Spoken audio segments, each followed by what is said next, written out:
Mesdames et messieurs, bonjour et merci de nous retrouver ce matin dans le cadre de votre nouvelle édition de For You Matin. Alors, en République démocratique du Congo, eh bien, le président Félix Tshisekedi met donc en garde les acteurs extérieurs contre toute pression en ce qui concerne le conflit ou alors la guerre avec le groupe armé, le M23. Le président Tshisekedi exclut tout dialogue avec ce qu'il appelle, du moins on en qualifie de rebelles du M23. On rappelle que le conflit entre la République démocratique du Congo, mais aussi le Rwanda, concernant le groupe armé M23, reste donc dans l'impasse. Le président congolais Félix Tshisekedi a réaffirmé que le dialogue direct avec le M23 est une ligne rouge que Kinshasa ne franchira pas. On écoutera tout à l'heure un extrait du président congolais à ce propos, ce qui nous permettra bien sûr d'entrer dans l'analyse en ce qui concerne cette actualité. Et puis, en sujet d'accueil, nous parlerons de l'uranium. Et cette fois-ci, bien sûr, on parle de la France chassée du Niger. On se souvient de cet accord, en tout cas, qui a été rompu, résilié par le Niger en ce qui concerne l'exploitation de l'uranium.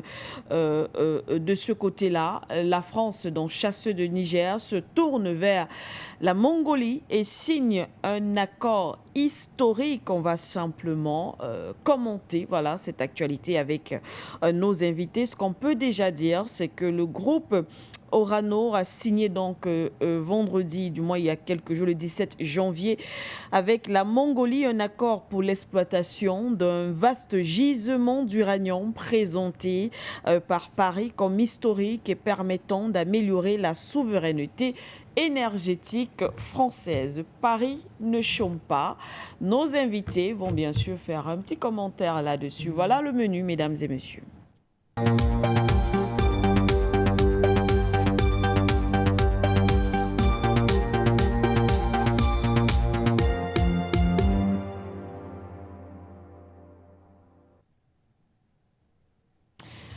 For You Matin sur For You Media Africa, mesdames et messieurs, votre fidélité nous honore. Voilà le panel rapidement. On va présenter nos invités. Sylvain de Bogou qui est avec nous ce matin. Bonjour monsieur, merci d'être là ce matin. Bonjour, bonjour honorable Siké, bonjour à toute l'Afrique, bonjour à mon copanéliste, bonjour encore à vos millions de téléspectateurs. Merci pour l'invitation. Merci à vous, monsieur de Bogou, d'être là une fois de plus à vos côtés. Monsieur Henri Atangana également dans le cadre de cette édition. Bonjour, monsieur Atangana. Bonjour, bonjour, madame Siké. Merci pour l'invitation. Bonjour à monsieur de Bogou, que je retrouve avec plaisir sur votre plateau. Bonjour à tous les téléspectateurs, téléauditeurs qui nous font l'honneur de venir nous écouter. Encore une fois, merci de m'avoir invité sur For You Media Africa.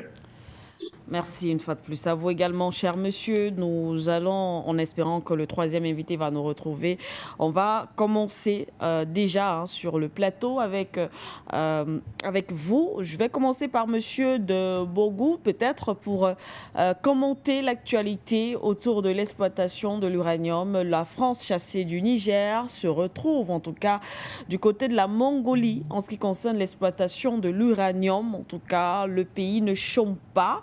On parle d'un accord historique voilà, qui va permettre d'améliorer la souveraineté énergétique française.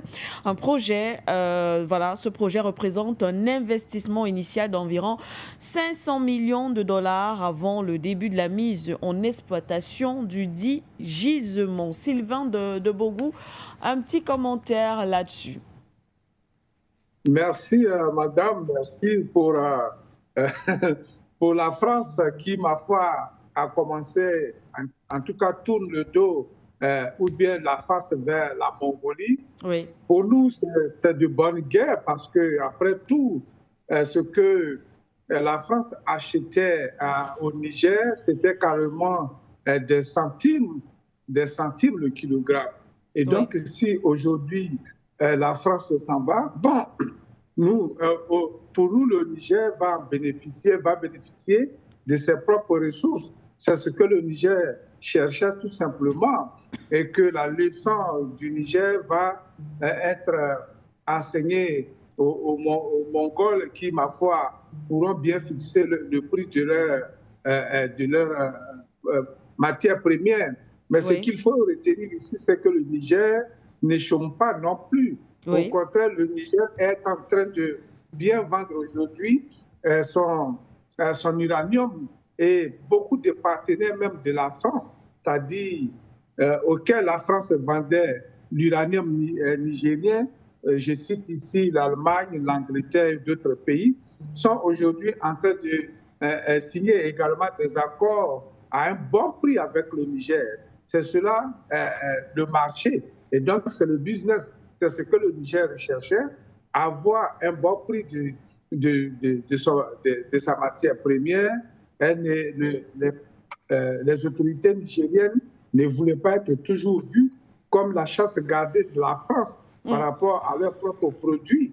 Il faut s'asseoir pour discuter, pour fixer les bons prix. Et c'est oui. ce que le Niger a souhaité. Donc, si la France est partie, nous disons bravo à la France, mais nous sommes très fiers que le Niger ait pris cette décision historique pour vraiment défendre ses intérêts sur ce marché, et que la France gagne ce qu'elle veut. Ça ne nous au contraire, ça n'enlève rien au Niger qui, franchement, vend l'un des meilleurs uraniums du monde, qui n'a pas besoin de beaucoup de travaux, de purification et tout, pour être tout de suite dans le marché. Sur le marché, nous disons que si toute l'Afrique pouvait suivre l'exemple nigérien, on allait voir jusqu'où cette façon de procéder allait réellement conduire la France. Mais l'essentiel, c'est que le Niger est en train de bien exploiter aujourd'hui,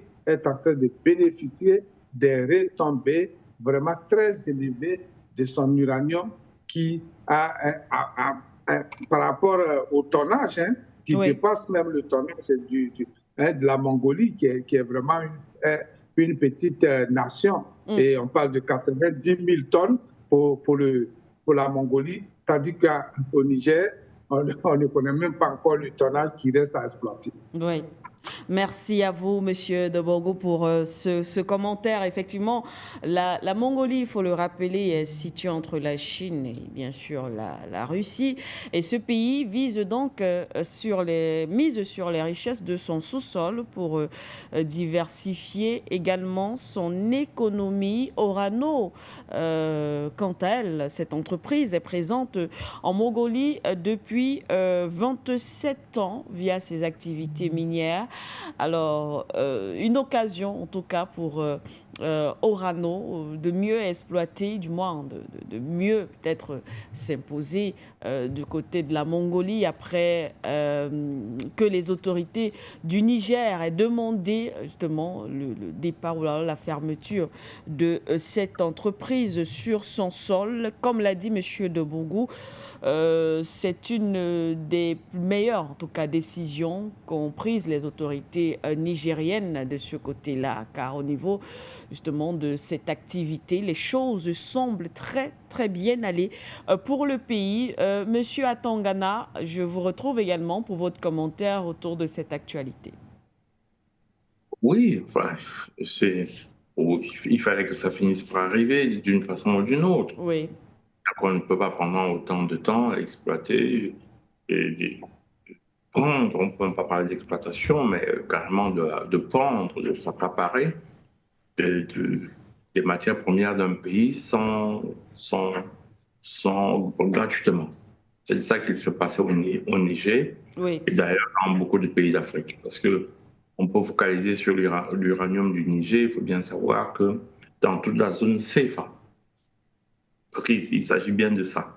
oui, Si je bats votre monnaie, je n'achète pas chez vous. oui, Si je bats votre monnaie, chez vous, je n'achète rien. C'est un concept qu'il faut avoir comprendre. Donc, dans toute la zone CFA, la France n'achète pas. OK. La France prend. Pour la simple raison que si elle a besoin de quelque chose au Cameroun, elle va à Chamalia, elle imprime, elle vient donner, elle prend. En l'occurrence, ici, des matières comme le pétrole, l'uranium et tout le reste. Donc, c'est la raison pour laquelle certains auteurs disent la France a gratuitement les matières premières. Ce n'est pas anodin. C'est vraiment gratuit. Parce qu'avec le mécanisme du franc CFA, effectivement, comme vous l'avez dit, puisque c'est la France qui fabrique le franc CFA, donc effectivement, d'où c'est pour cela qu'on parle de gratuitement, du moins la France prend les ressources africaines de manière gratuite, puisque c'est elle qui fabrique le franc CFA et elle paye, entre autres, toujours avec le franc CFA. Exactement. Puisqu'elle imprime, c'est-à-dire si vous avez le pétrole ou n'importe quoi, l'uranium, si vous voulez, à partir du moment où vous êtes dans un pays de la zone CFA, oui. elle n'a pas besoin, globalement on dira, elle n'a pas besoin de devises. Pour comprendre ça, il faut d'abord comprendre une chose, c'est qu'entre deux pays, le commerce se fait en devises. Oui.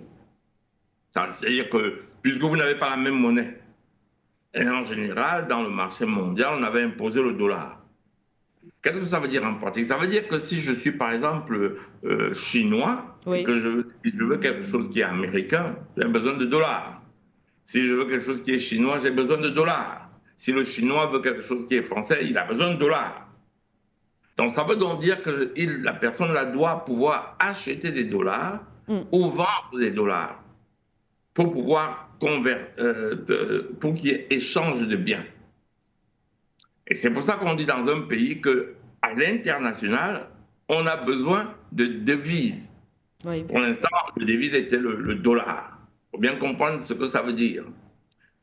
Voilà, exemple, quand vous entendez qu'on a gelé les ressources de Russie en devises ou en dollars ou en euros. Oui. Ça veut dire que ce que la Russie a accumulé pour payer des choses, vous gelez ça. Parce que vous êtes propriétaire de l'euro ou du dollar. C'est ça qu'on appelle le gel des comptes.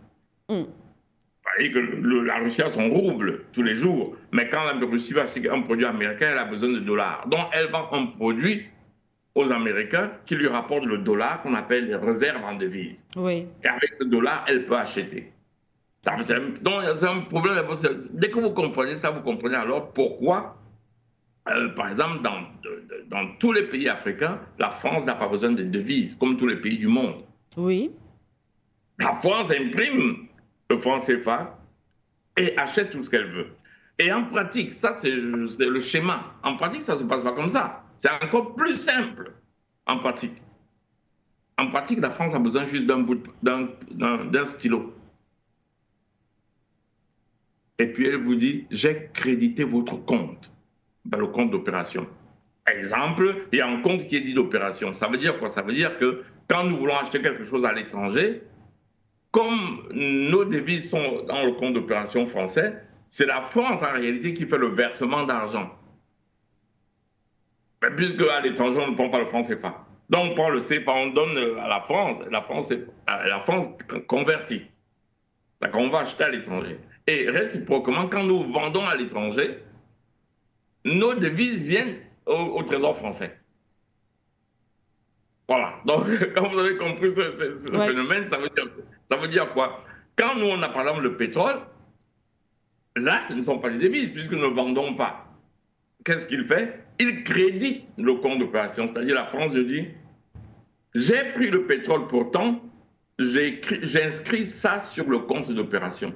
Vous comprenez? Oui. C'est-à-dire qu'elle n'a besoin de rien. Elle a juste besoin d'un stylo pour acheter le pétrole, l'uranium, tout ce que vous voulez. Je dis bien un stylo. Parce qu'elle dit, je crédite le compte d'opération. C'est juste une opération comptable de débit et de crédit. Alors, quand vous comprenez ça, vous comprenez alors l'intérêt du franc CFA. Et là, nous sommes au Niger. C'est-à-dire qu'au Niger, au Cameroun, tous ces pays, depuis les indépendances, la France prend notre pétrole. Ne l'achète pas, parce qu'elle n'a pas besoin de devises pour l'acheter. Si elle va prendre, par exemple, le pétrole là en Mongolie ou l'uranium en Mongolie, elle va verser des devises à la Mongolie. Elle va verser du dollar à la Mongolie. Chez nous, Oui. non. Là, elle va dire, bon, OK, j'ai pris votre, bon, voilà, je vais créditer votre compte d'opération, ça vaut tant en CFA. Et je vous donne le CFA quand vous en avez besoin. Je ne sais pas si vous intellectuellement, c'est vraiment une escroquerie. Très bien. Ça veut dire que, en tout cas, en ce qui concerne l'uranium, la France, aujourd'hui, va être obligée de payer l'uranium. Tout à Elle fait. l'a fait gratuitement. Donc, c'est la deux différences. Donc, maintenant, la France va donc se retourner vers la Mongolie et avoir donc maintenant un coût de l'uranium. Et en plus, comme nous, on peut vendre librement on ne donne plus à la France, ça Oui. va permettre au Niger de pouvoir augmenter sa qualité de vie. Voilà là où on s'en va exactement. Parce que les gens jamais, quand vous êtes dans un pays français, ne déliez pas ce que vous voyez de la monnaie. Oui. C'est vrai partout, hein. Je peux vous dire que c'est la même chose pour le dollar. Les États-Unis n'achètent pas dans le monde entier. Bah oui, les États-Unis n'achètent pas dans le monde entier, les États-Unis prennent. Parce que le dollar est la monnaie utilisée dans le monde et le dollar n'est basé sur rien. Donc ils impriment le papier, ils achètent tout ce qu'ils veulent. Alors qu'est-ce que vous croyez que le dollar, les États-Unis sont devenus le pays le plus puissant au monde? Pourquoi? Mais parce qu'en 1944, pendant les accords de Bretton Woods, on a imposé le dollar comme monnaie. C'est pas pour rien que M. Dexter, qui négociait pour les États-Unis avec Keynes, cet économiste que tout le monde connaît, Keynes se battait pour qu'il y ait des droits de tirage spéciaux. M. Henry Dexter, américain, qui pour le Trésor américain, lui se battait pour que le dollar reste la monnaie de référence dans le monde. Parce que du moment où votre monnaie est une monnaie de référence dans le monde, ben, vous n'avez plus besoin, c'est elle la devise. Vous n'avez plus besoin des devises. À l'époque, c'était un peu différent parce que les monnaies étaient adossées à l'or. Donc, il y avait une relation étroite entre la monnaie et l'or. Actuellement, il y a plus, à partir de 1971, quand on a enlevé ça, c'est du papier. Donc, c'est comme ça que les États-Unis sont devenus la plus grosse puissance au monde, parce qu'elle a cette possibilité illimitée d'imprimer les dollars. Vous avez vu ce qui s'est passé en Ukraine. Imprimer le dollar pour enrichir.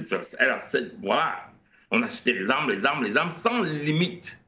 On peut toujours en acheter parce qu'on a la puissance du dollar. Du Et dollar. d'ailleurs, c'est l'une des raisons importantes aujourd'hui qui a entraîné le besoin de la dédollarisation pour enlever cet avantage-là que les États-Unis ont. C'est un gros avantage, comme le général de Gaulle le disait.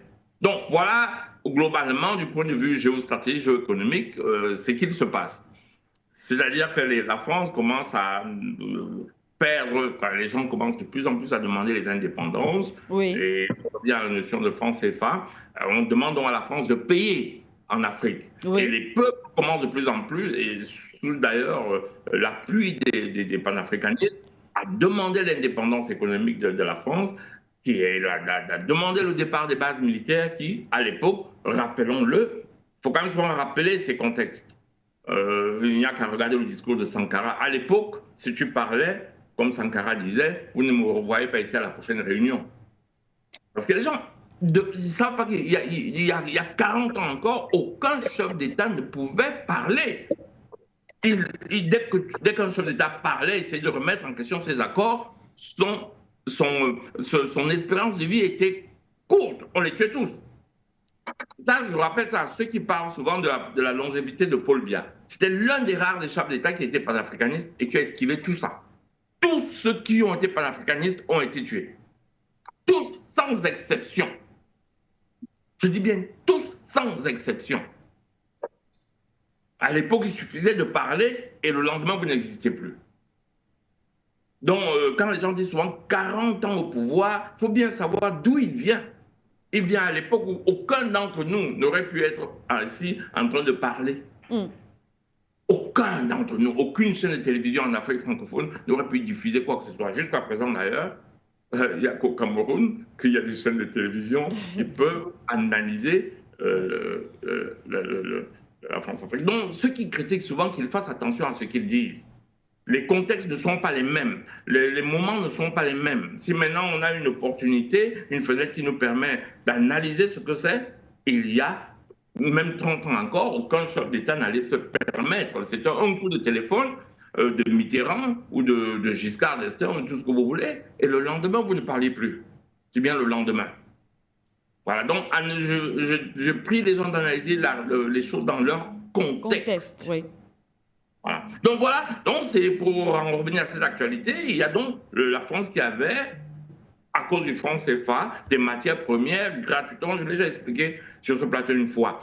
Et là maintenant, en l'occurrence l'uranium du Niger, là maintenant, elle va essayer, elle va payer, ça lui coûtera quelque chose d'avoir l'uranium. Et c'est une matière stratégique, c'est pas seulement pour l'énergie, la sécurité énergétique de la France, comme ils disent. Non, non, non. Il y a toute une industrie du nucléaire. Vous savez que les Français sont l'un des seuls pays à développer cette industrie et à vendre les centrales nucléaires qu'ils appellent les EPR et tout ça de qualité. Vous ne pouvez pas vendre une centrale si vous n'avez pas le combustible qui va avec.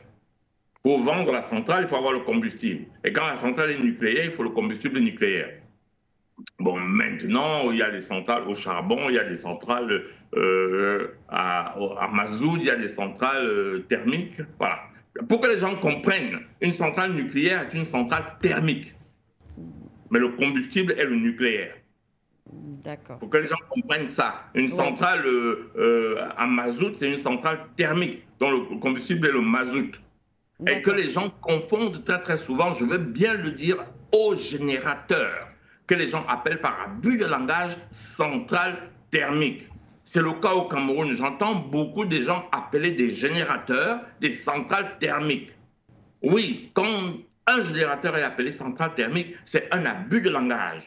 Parce que le générateur, c'est-à-dire que le moteur diesel ou le moteur à gaz qui entraîne une turbine pour produire l'électricité, a un très mauvais rendement. On l'utilise dans tous les pays du monde comme les centrales d'appoint. Mais on ne l'utilise pas de façon continue. Une véritable centrale thermique, là, c'est l'ingénieur qui vous parle, c'est une centrale qui utilise ce qu'on appelle en thermodynamique un cycle moteur à vapeur. D'accord. Voilà, on confond beaucoup les deux dans les débats en Afrique en matière d'énergie. Les gens confondent la centrale thermique et le moteur et le générateur qui est juste un grand groupe puissant ou une somme de groupes puissants. Et c'est pour ça que ça ne marche pas au Cameroun. On vous dit que les centrales thermiques s'arrêtent faute. Ben non, parce que c'est pas fait pour. Les générateurs ne sont pas faits pour de l'alimentation continue. Et alors on va tromper le chef d'État en lui disant mais on va vous installer une centrale thermique. On prend des groupes générateurs, on les ramène, on les installe, on alimente. On se rend compte que wow, ça coûte beaucoup cher en mazout, ça coûte beaucoup cher en gaz. Il faut installer de véritables centrales thermiques. Voilà, et c'est déjà une différence par rapport à ce qui manque. Et je dis souvent, les gens, on construit un pays avec des ingénieurs. Oui. On ne construit pas un Cameroun avec les théoriciens de la théorie. Ça, c'était une parenthèse. Pour revenir sur le sujet, la France va devoir acheter son combustible nucléaire pour développer toute son industrie nucléaire. D'accord.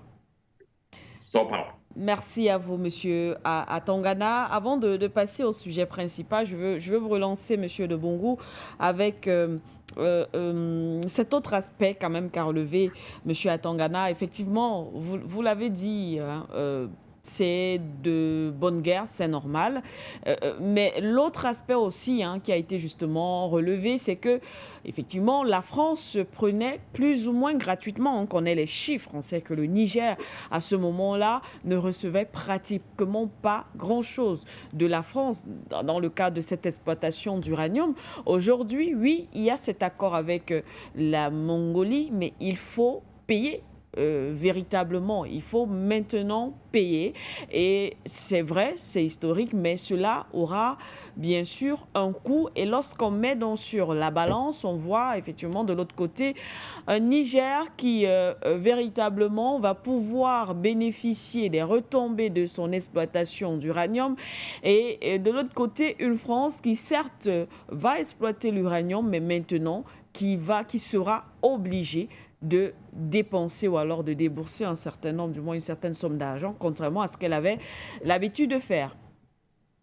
Et oui, c'est ce que je disais, c'est pour cela que je disais que la France aujourd'hui, c'est vrai, c'est de bonne guerre, mais en même temps, cette France va faire face à la réalité du marché aujourd'hui. Dans tous les cas, la France n'est pas le seul pays à aller à Mongolie. Il y a la Chine, il y a la Russie. Et donc la France a des concurrents de grande taille dans cette zone aujourd'hui.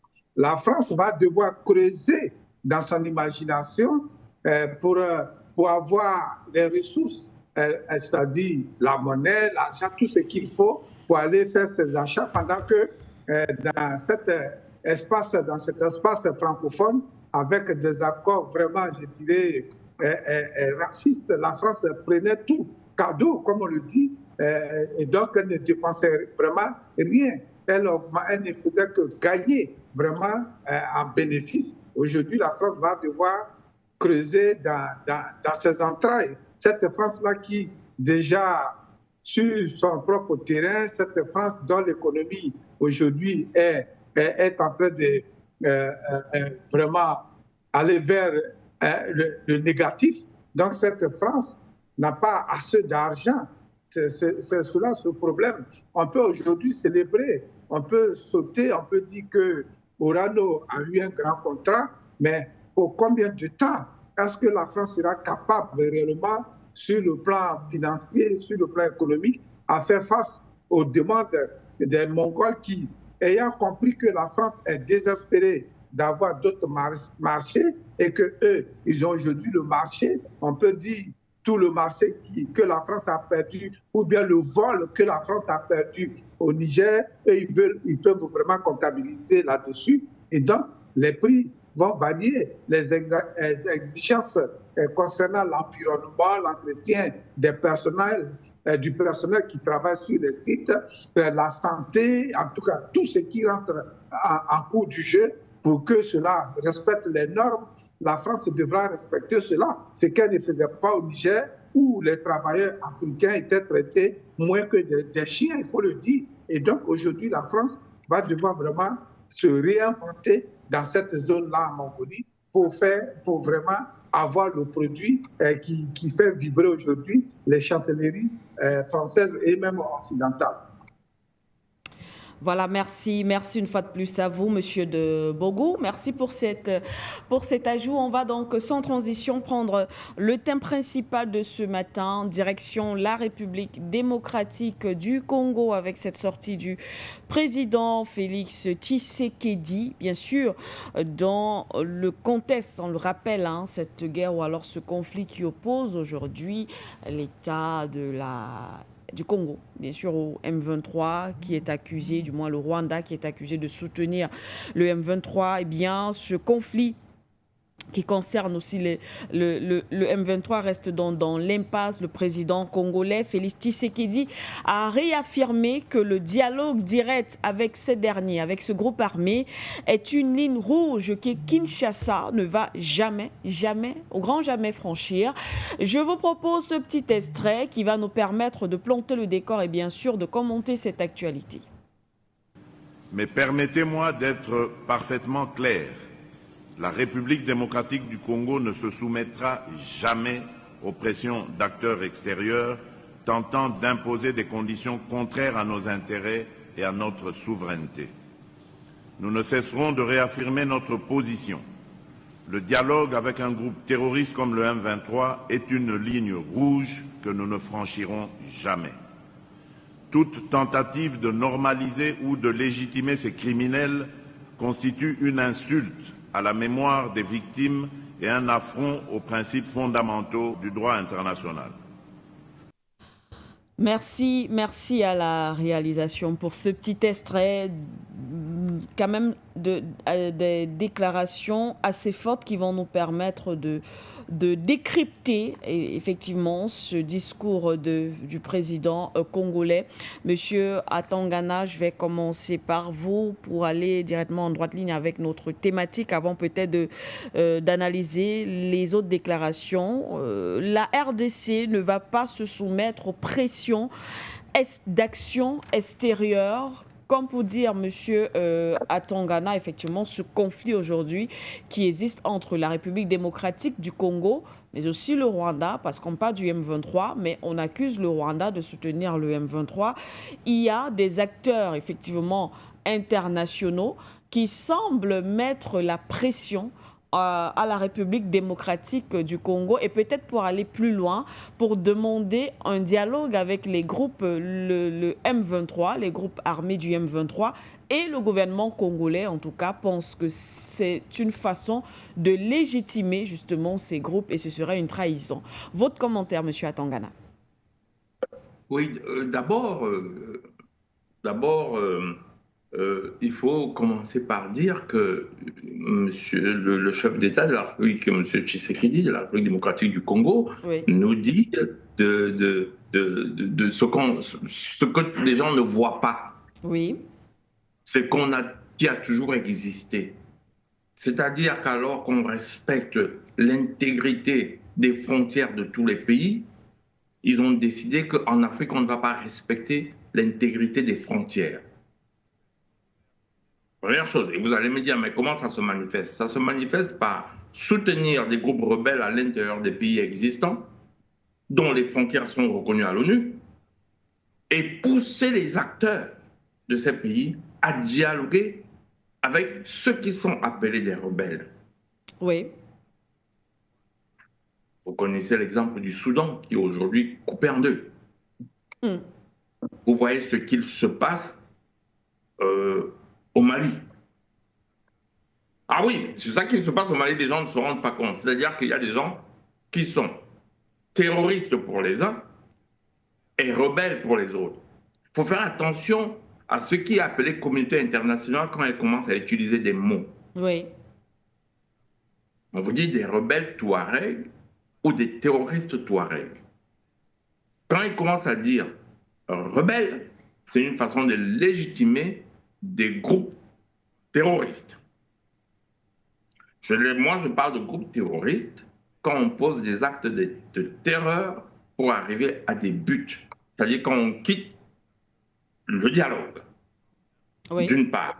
Et je n'ai jamais compris pourquoi personne ne va dire à la France de donner son indépendance à la Corse ou alors à l'Espagne de donner son indépendance aux Catalans ou alors en Angleterre. Il y a beaucoup des Écossais qui s'estiment Écossais à part entière. Mais qu'en Afrique, on estime que des personnes sous le prétexte que ce seraient des minorités tribales, et on nous fait toujours croire qu'eux sont en homogénéité tribale. Si vous parcourez la France ou la Belgique, vous allez être, mais alors frappé par la diversité des tribus qui y habitent.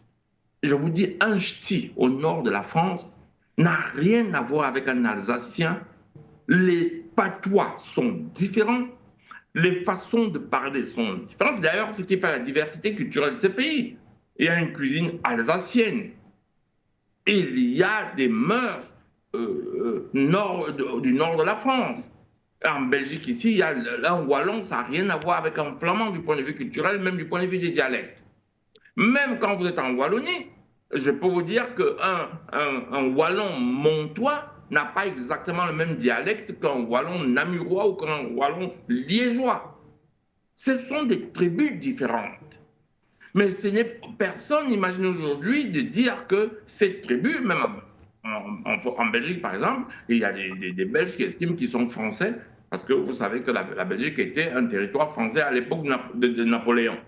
Oui. Donc tout ça, c'est français. Les gens l'oublient souvent. Et il y a des nostalgiques de la Belgique française, à Liège, qui chantent l'hymne français tous les jours. Mais personne ne les imagine en train de demander de sécession et d'aller à l'ONU essayer de devenir des pays indépendants. Pourquoi ils le font chez nous? Je rappelle en passant qu'on a peur d'un pays comme la République démocratique du Congo avec sa superficie qui est peut-être la superficie de l'Europe occidentale. Donc M. Tshisekedi a raison. En revanche, le problème de M. Tshisekedi, c'est qu'il ne se dit pas quoi faire pour l'intégrité du territoire. Oui. Il dit ligne rouge. Mais ces dialogues existent depuis. C'est au départ de ces dialogues et des accords qu'il y a eu que le M23 est né. Il s'est même installé au Nord Kivu. Il a même voulu annexer et créer une nouvelle république au Nord Kivu. Bah oui, c'est ça qu'il s'agit. Et il s'agit maintenant que les Occidentaux ont envie de sectionner ce pays et de créer un petit pays qui va exploiter les matières, le cobalt, le nickel dont on a besoin aujourd'hui pour faire ce qu'ils appellent la révolution verte. Enfin, c'est pas une révolution verte, ça veut dire que l'énergie verte. Alors, attention, l'énergie verte. Je vais m'arrêter un tout petit instant pour vous rappeler qu'avant, on disait que le diesel, c'était pour les machines agricoles. Et on a pu nous faire du diesel des voitures de ville. Oui. On s'est rendu compte que c'était polluant. Vous vous souvenez, je ne sais pas si vous étiez jeune, Madame Siké, à l'époque, on a dit qu'on va créer les pots catalytiques pour que les voitures diesel deviennent des voitures qui ne polluent pas. Il y avait dans les voitures venaient avec ce qu'on appelle un pot catalytique. Après, maintenant, les mêmes nous expliquent que c'est carrément l'énergie fossile qu'il faut arrêter d'utiliser pour des raisons de respect de l'environnement. Madame Siké, ils nous ont déjà dit ce qu'ils vont faire des déchets nucléaires. Ah oui, parce qu'on est en train d'aller là. La voiture électrique, ça veut dire qu'il y aura de grosses demandes d'énergie électrique, dont il y aura de plus en plus de déchets nucléaires. Dans quelques années, je ne serai même peut-être plus là, vous allez faire les émissions pour dire, bah, franchement, qu'est-ce qu'on fait des déchets nucléaires? Oui. Est-ce que vous vous rappelez de quelques scandales qu'il y a eu déjà où des déchets nucléaires seraient allés vers certains pays africains que je tais les noms pour les déverser aux côtes de certains pays africains? Très bien. Quand vous allez passer aux voitures électriques, besoin de plus en plus d'énergie et d'électricité, et ils veulent se découpler de l'énergie fossile, ils vont aller vers les énergies nucléaires, dont il y aura de plus en plus de centrales nucléaires. Je ne dis pas qu'il n'en faut pas, hein, Oui. mais qu'on ne raconte pas aux gens que c'est parce que c'est plus propre. Parce que les déchets nucléaires sont beaucoup plus difficiles à manipuler. Et si ces gens avaient le souci du propre, je vous assure, on ne ferait pas l'agriculture en Europe. L'agriculture se ferait en Afrique, sans les pesticides, sans les engrais qui pourrissent le sol. Mais comme ils veulent garder le contrôle de leur économie, et ils ne veulent pas que l'Afrique se développe, ils ne veulent pas que nous leur fournissons en agriculture, sinon, du point de vue géostratégique, ils deviennent dépendants de nous. Voilà. Ce qui est sûr, c'est que pour revenir à la République démocratique du Congo, ils ont besoin des matières premières pour développer des batteries de plus en plus performantes pour le besoin des voitures électriques. Mais c'est en complicité avec qui dans ce cas, puisqu'ils en ont besoin de ces ressources? C'est qui, le gouvernement de Kinshasa ou alors de Kigali? Qu'est-ce qu'ils font dans ce genre de conditions? C'est qu'ils essayent de découper le pays, oui, et ils vont financer une rébellion.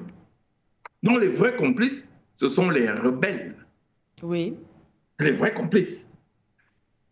Et alors, ils utilisent les institutions internationales pour vous demander de dialoguer avec des rebelles et finissent par diviser le pays. Et la partie qui les intéresse du pays, vous allez trouver à la tête des rebelles qu'ils ont préalablement financés, qui leur sont donc redevables. C'est très sournois, mais c'est comme ça que ça se passe. Et ça se passe comme ça dans beaucoup de pays. Ça s'est passé comme ça. Il y a eu tentative de faire ça au Cameroun. C'est d'ailleurs pour ça que le chef de l'État, M. Paul Biya, avait anticipé et il a lancé lui-même le grand dialogue. C'est que les gens ne comprenaient pas que c'est très habile pour qu'eux ne viennent pas nous imposer un grand dialogue et nous disent qui s'assoit au grand dialogue ou les terroristes et les tueurs. serait assis en train de négocier. C'est de ça qu'il s'agit. Ceux qui ont tué là, ils quittent le truc, ils viennent négocier des conditions et vous les retrouvez ministres ou je ne sais plus quoi après. Le chef de l'État a préféré lui-même lancer le grand dialogue et le financer. Et il a court-circuité cette soi-disant communauté internationale. Parce que ne vous faites pas d'illusions, en Amazonie, ils sont financés. C'est la même chose qui se passe en République démocratique du Congo. Oui. Et j'ai l'impression que M. Tshisekedi l'a compris. Sauf que si M. Tshisekedi va aller au bout de sa logique, il a un seul choix, de s'allier à la Russie. Parce que là, il pourra être armé et d'en finir avec le M23. Ça, c'est le seul choix qu'il a. Le reste, c'est du blablabla, c'est de la parole, c'est de la parlasse. Je dis bien le reste, c'est du blablabla. Parce que, qu'est-ce qui s'est passé? C'est qu'il n'aura jamais les armes pour en venir au bout du M23. Le M23 sera supporté par des acteurs inconnus. Enfin, des acteurs, ce qu'on appelle la communauté internationale, c'est ce que M. Tshisekedi dit. Et il dit, certaines personnes viennent faire pression pour qu'on accepte des choses qu'on ne veut pas accepter. Oui. C'est de ça qu'il a entendu parler. Oui. C'est qui ces acteurs-là? C'est ceux que vous ne les voyez pas. Hein? On va vous dire l'ONU, des émissaires, vous ne les voyez pas. Mais c'est eux qui font pression. Vous avez du mal à les désigner. Et c'est eux qui font pression pour accepter le dialogue et finir par diviser Vous savez que les Américains ont un gros projet là pour relier la République démocratique du Congo en passant par je ne sais plus où là, vers l'Angola et tout ça. Ils ont un gros projet là pour évacuer ces matières premières. Ah ben oui, c'est de ça qu'on est en train de parler là. Parce qu'on va aller chercher les matières premières là et les évacuer par l'Angola et passer par... Voilà. C'est de ça qu'il s'agit. Et alors, ils ont donc besoin d'avoir des gens, des dirigeants dans une partie de la République démocratique du Congo qui leur est acquise avec des dirigeants qu'ils ont financés eux-mêmes. Bref, vous comprenez tout de suite que si je vous finance et que je supporte, oui, quand vous avez le pouvoir, vous m'êtes soumis. C'est de ça qu'il s'agit. Et M. Tshisekedi comprend ça. Sauf qu'il doit faire exactement comme la République centrafricaine, c'est-à-dire rentrer en pourparlers avec la Russie. Enfin, moi, je ne suis pas un pro-russe, hein, que les gens m'écoutent tout de suite. Moi, je ne suis pas un pro-russe, je n'ai jamais bu le thé avec M. Poutine. Mais moi, je suis un pragmatique. Aujourd'hui, si vous voulez être armé et pouvoir combattre le terrorisme, vous allez vous retourner vers le pays qui vous vend des armes. Et ça fait plus de 60 ans que nous sommes indépendants et que nous n'avons pas d'armée. Pour avoir les armes, parce qu'on ne les fabrique pas, vous vous retournez vers celui qui vous les vend. Et celui qui vous vend les armes aujourd'hui, c'est la République, c'est la Russie, qui vous vend des armes qui vous permet de faire face à ces terroristes. Et ça, c'est le conseil que je peux donner à M. Tshisekedi. S'il n'engage pas ses pourparlers, il va faire de la parlasse jusqu'à la prochaine élection présidentielle. On va enlever, on va mettre un autre. Et cet autre qu'on va mettre là, lui, va faire ce qu'il n'a pas fait. Merci. Merci à vous.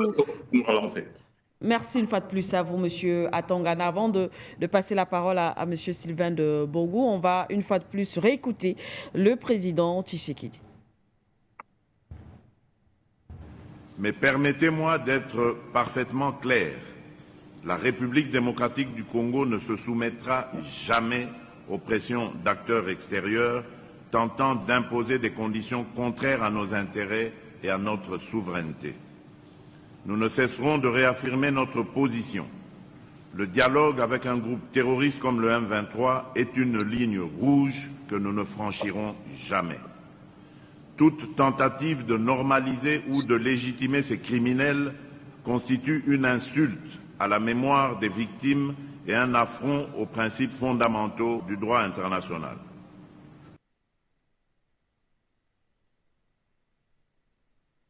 acteurs internationaux, on a quand même, on est tenté de regarder entre autres vers la France parce qu'on se souvient, on peut parler d'appels internationaux à la reprise des discussions. On sait qu'il y a notamment le président français Emmanuel Macron ou encore Raúl Lourenço, effectivement, qui ont demandé à la RDC, voilà, de dialoguer, de discuter, mais Félix Tshisekedi reste ferme sur sa position. On a pu l'écouter. La RDC ne va pas se soumettre aux pressions extérieures, contraires à ses intérêts et bien sûr à sa souveraineté. Sylvain de Bourgo. Le président Tshisekedi, nous dirons enfin, sort pour se faire entendre. Enfin, il sort pour se faire entendre. Mais il faut rappeler à toutes les nations africaines que les Occidentaux et les Américains ne discutent jamais. C'est écrit dans leur constitution, ne discutent jamais avec des rebelles. Ils ne discutent même pas avec une seule personne qui prend des armes contre sa propre nation. Mais c'est toujours sur le continent africain que cette communauté, autoproclamée communauté internationale, parce qu'elle a la bombe atomique, dans cette communauté internationale, demande toujours aux Africains de légaliser à travers les rencontres, en tout cas des rébellions. On a vu le cas très récent de la Côte d'Ivoire, où il y a eu Marcoussi, où il y a eu Ouaga, Sud-Afrique, un peu partout sur le continent africain, où on a traîné le pouvoir du président Laurent Gbagbo pour que, d'une certaine façon, en s'asseyant sur la même table, légaliser une rébellion qui était en train de tuer des Ivoiriens, éventrer des femmes et en même temps, dans le fait, diviser la Côte d'Ivoire en deux parties. Donc, voici un peu le processus que ces Occidentaux nous imposent toujours en Afrique pendant qu'ils ne l'acceptent pas chez eux. Vous comprenez? Et ça, c'est vraiment une grande tristesse. Nous devons comprendre que ces Occidentaux ne défendent que leurs intérêts, comme nous le savons aujourd'hui. Alors, dans le Kivu, par exemple, lorsqu'on parle du M23, mais le M23, c'est une armée rwandaise, une armée ougandaise en même temps, et qui reçoit toute sa logistique depuis l'Occident, qui reçoit ses armes depuis l'Occident. Lorsqu'on regarde ces bandits, ces assassins du M23, mais ils sont plus armés. Ils sont plus armés que l'armée congolaise. Et c'est à cela que le président Tshisekedi devait penser et vite agir en solidifiant en tout cas les positions de l'armée congolaise qui est toujours attaquée par le M23. Il faut que la sécurité soit la priorité des priorités du président Tshisekedi. Alors, pourquoi en Occident, par exemple, pourquoi, lorsqu'on prend le cas de l'Ukraine, pourquoi tous ceux qui ont été soupçonnés d'être proches du président Poutine ont perdu leurs biens? Lorsqu'on parle de l'Angleterre, par exemple, on voit comment cette équipe-là, Kelsey, le propriétaire a perdu son équipe parce qu'il serait proche de Poutine. Et donc, on lui a tout arraché. Il ne faut pas laisser les amis de leur dictateur, de celui qu'ils visent, avoir des biens sur leur territoire. Mais en même temps, on permet à des équipes comme Arsenal en Angleterre, une autre équipe en France comme Paris Saint-Germain, à faire l'apologie, la propagande même du Rwanda, qui est en train d'alimenter le M23 qui tue sans réserve en République démocratique du Congo. Voici que la vie d'un Noir, la vie de l'Africain n'a pas de valeur face aux intérêts de l'Occident. oui, ces deux équipes font la propagande en tout cas, du Rwanda, visitez le Rwanda, vous voulez vous marier, allez-y au Rwanda. C'est-à-dire, on fait carrément la publicité du Rwanda. Alors qu'on sait ce que le Rwanda a fait de faire au Congo, où les Occidentaux font descendre leurs aéronefs nuitamment pour prendre tout ce qui est matière première et ramener en Occident. Les rues de Paris, les rues de Londres, de Bruxelles sont en tout cas pleines du diamant couvert de sang qui vient du Congo. Lisez par exemple un livre par Rudy Rubin qui dit Rwanda, qui s'appelle Rwanda, l'éloge du sang, où elle a documenté, document signé, comme quoi le M23, c'est la chose de Paul Kagame, l'assassin qui veut contrôler la région des Grands Lacs. Sans embâche, il le dit. Ou bien lisez Charles Onana qui parle de l'opération turquoise, les vraies raisons derrière l'opération turquoise. Oui. On a vu combien de fois le prix Nobel congolais, le docteur Denis Mukwege, qui a dénoncé toutes ces choses-là. Mais après la célébration du prix, quelle nation occidentale a pris sur elle d'aller au Congo pour arrêter, en tout cas, tous ces crimes? Personne. On assiste à l'assassinat lâche des milliers et des milliers de Congolais. Donc, pour nous, il faut que le président Tshisekedi prenne ses responsabilités maintenant. Il ne faut pas se perdre dans la parole. Il a tout annoncé, il a tout décrié, mais tant qu'il ne se mettrait pas au travail avec premier point, la sécurité du Congo et des Congolais, la sécurité des limites ou bien des frontières du Congo, ce qui se passe va toujours continuer. Personne ne l'écouterait pas. Les Occidentaux ont créé les Occidentaux parlent de démocratie quand ça les arrange. La démocratie n'existe pas pour nous. Elle n'est pas créée pour nous. Cette démocratie dont ils parlent en Occident, c'est pour eux les Occidentaux. Il ne s'agit pas de nous en Afrique. Donc, il faut qu'on se réveille. Il faut que nos présidents se réveillent. Et c'est en cela qu'on va faire appel à l'unité en Afrique. Parce que le Rwanda, comme je le dis, et l'Ouganda, où Paul Kagame a été entraîné, où beaucoup d'éléments du M23 sont entraînés, sont impliqués dans la destruction d'un pays frère, c'est-à-dire le Congo. Donc, il faut que cela cesse. Il faut que les présidents de cette zone africaine prennent leurs responsabilités. Il faut que l'Union africaine, cette union sans dents ni langue, sans eau, prenne ses responsabilités pour arrêter la chiennerie qui met toute l'Afrique en danger. Parce que le Congo est une nation qui, à elle seule, peut nourrir l'Afrique, peut électrifier l'Afrique, peut donner tout ce qu'il faut du travail aux Africains. En un mot, le Congo est victime de ses richesses. Et cela a été décidé depuis la conférence de Berlin, où le Congo n'appartenait plus aux Africains, où on pouvait tuer dans le Kivu, les déplacer et enterrer dans des fosses communes au nom des intérêts des Occidentaux.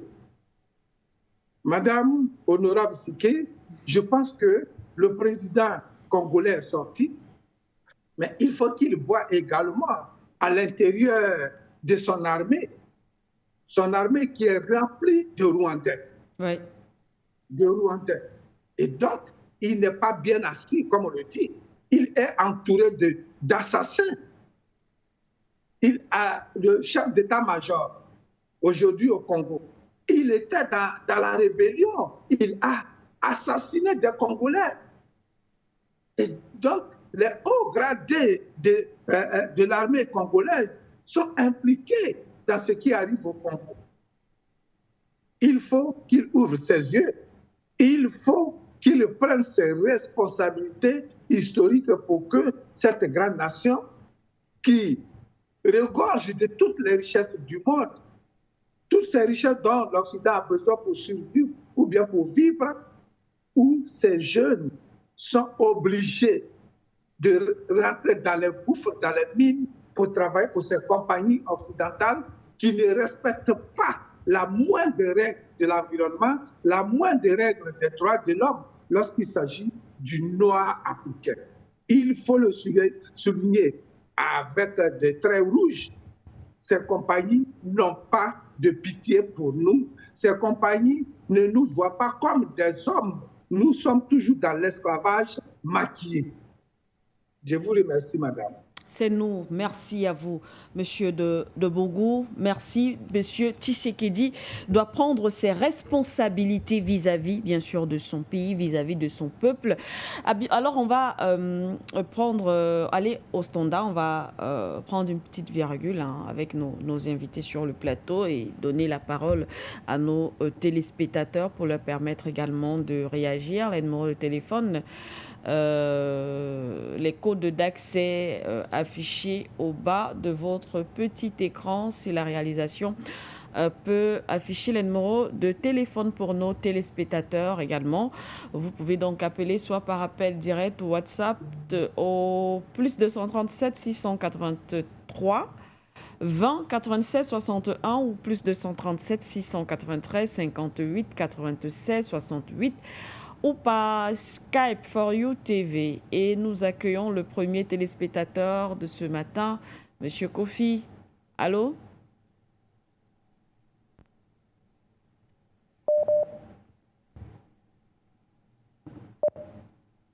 Allô?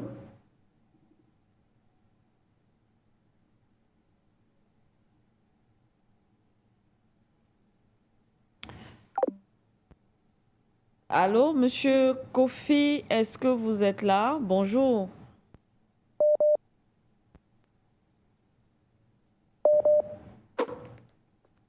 Bonjour, Madame Siké.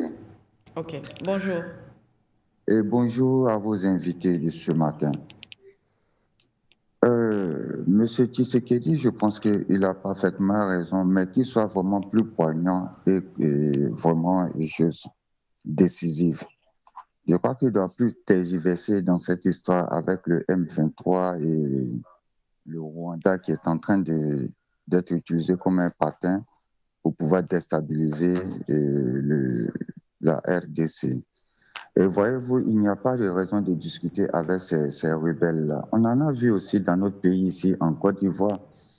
On a vu qu'ils ont imposé cela au président Laurent Gbagbo en son temps. Mais lui, il avait anticipé déjà en 2002, je crois bien, où il avait institué le dialogue national. Bon, comme les gens, ils avaient déjà leur plan dans la tête, et ils venaient, ils étaient hypocrites, ils venaient là, et puis bon, ça n'a pas abouti à grande chose. Et ils ont continué leur rébellion. Ils ont imposé cela à Gbagbo afin qu'ils puissent discuter avec la rébellion en Côte d'Ivoire ici, et on a vu ce que ça a donné après 10 ans. Donc je pense que ces gens de trucs-là, ils ne doivent même pas céder à ça. Aucune pression ne doit l'ébranler. Il est le président de la République de RDC, il n'est pas le président de la République de la communauté internationale. Donc il prend les décisions idoines qui doit protéger son pays et qui doit amener son pays à être véritablement souverain. Et pour ça, moi, je ne peux que l'encourager. Voyez-vous, le père Kabila, qu'est-ce qu'ils ont fait?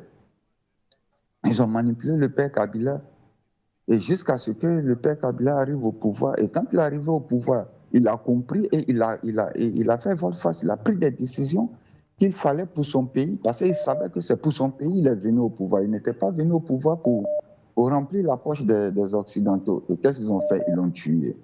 Et moi, je pense que, comme le panéliste le disait tout à l'heure là, s'il ne le fait pas, quelqu'un d'autre le fera à sa place et puis bon, il n'aura pas l'honneur qu'il faut. Mais je pense que là où il est, il n'a pas à avoir peur de quoi que ce soit. Il prend des décisions idoines et ce qu'il doit faire pour libérer son pays, il le fait. Qu'il engage une véritable guerre contre le M23 et qu'il paye des armes. Ce n'est pas avec la France seulement on paye des armes, ou bien avec l'Amérique seulement on paye des armes. Il y a la Russie qui est là, il y a la Corée du Nord qui est là, il y a la Turquie qui est là. Il y a plein de pays qui vendent des armes. Hein? Il y a plein de pays qui vendent des armes. Donc, il peut s'armer comme il se doit et puis vraiment mater cette rébellion-là sans pitié. Parce qu'eux, en Occident, là-bas, ils n'ont jamais discuté avec chose qu'on appelle une rébellion quelconque ou bien quoi que ce soit. Toute personne qui va à l'encontre de l'intérêt des Occidentaux, il élimine cette personne-là. Et donc, moi, je pense que ce n'est pas méchant de pouvoir le faire. Parce qu'il faut mieux éliminer un individu, un mauvais individu, que de laisser périr des milliers de personnes. Et regarde comme les massacres qu'ils opèrent, choses qu'on appelle dans la région. Et tout cela pourquoi? Pour satisfaire les Occidentaux. Ah non, il faut que ça s'arrête. Je pense que Tshisekedi, il a pris la décision, mais qu'il aille au bout de sa décision. Voilà, qu'il ne se laisse pas distraire. Merci et puis bonne journée. Merci à vous également, monsieur. Le président Tshisekedi, à votre avis, devrait aller au bout justement de sa décision, ne pas se laisser influencer ou mieux distraire. Merci infiniment pour cette contribution. Nous allons rester au standard et accueillir un autre téléspectateur. Allô?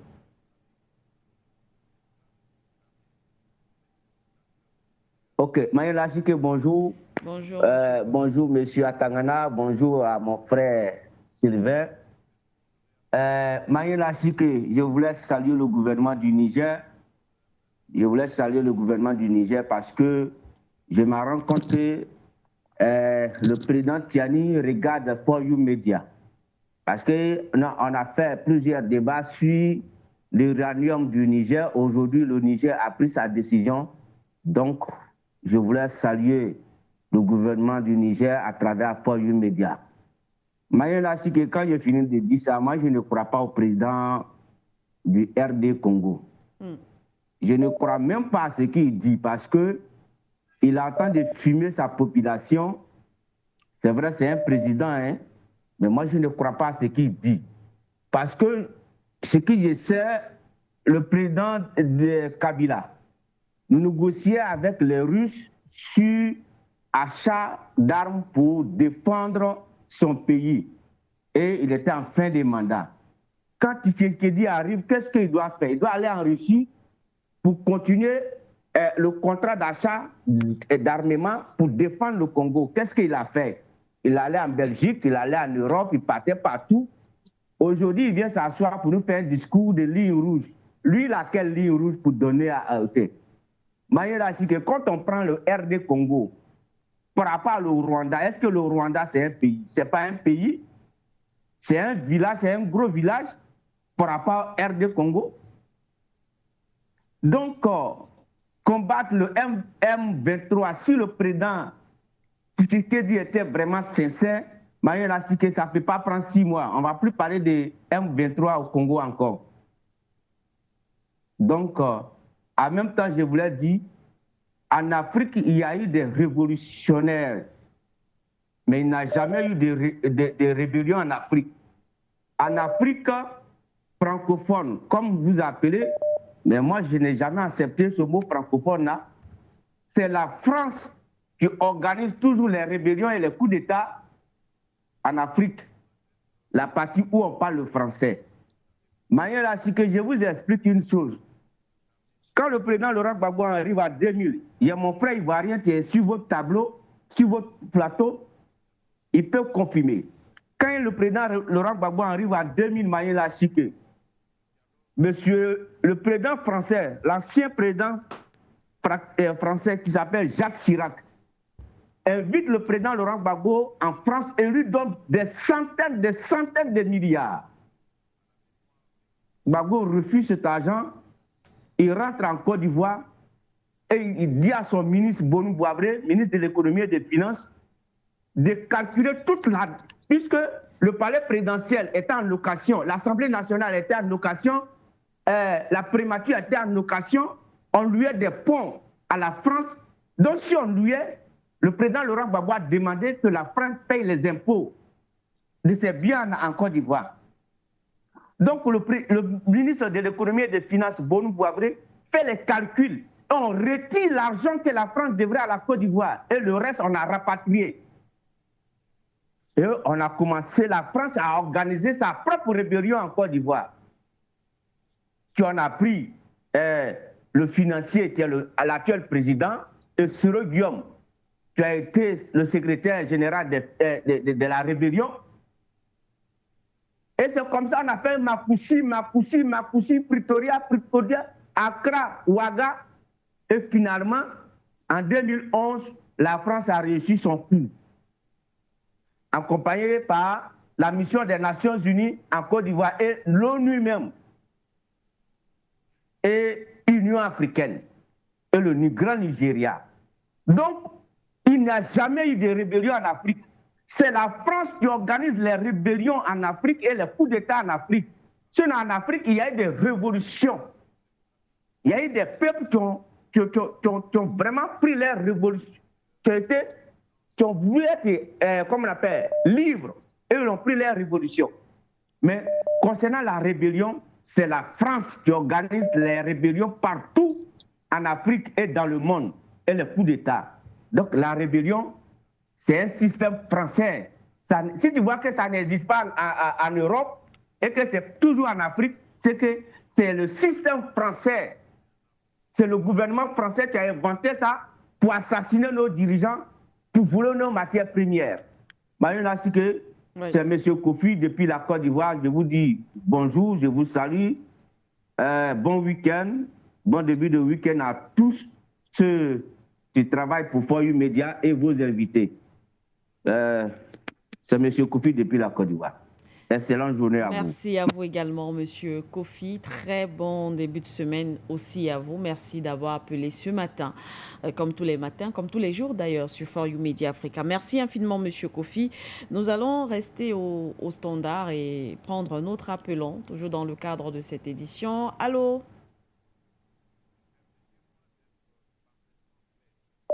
Oui, bonjour madame. Bonjour monsieur, bienvenue. Allô? Oui, bonjour madame Siké. Bonjour monsieur. Bonjour à tous les panélistes. Tout d'abord, je veux dire merci à mon président, le général Tchani, pour le combat qu'il est en train de faire pour les Nigériens. Et je salue la grande décision de chasser. Tout d'abord,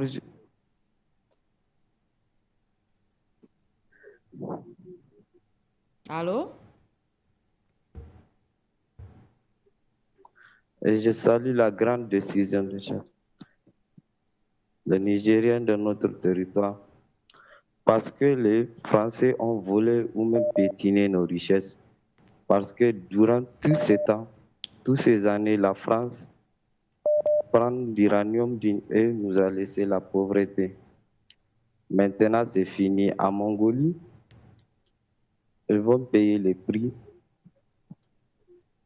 plus élevés que ceux du Niger. Et enfin, je dis merci à mon général. Vive l'armée nigérienne, vive l'AES en général.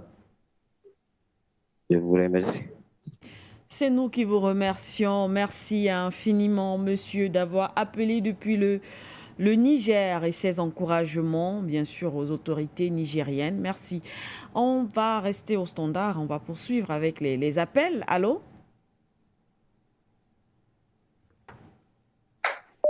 Madame Ziké, bonjour. Bonjour, monsieur. Je voulais intervenir par rapport au problème de la RDC. D'accord, on vous écoute. Vous êtes déjà en direct.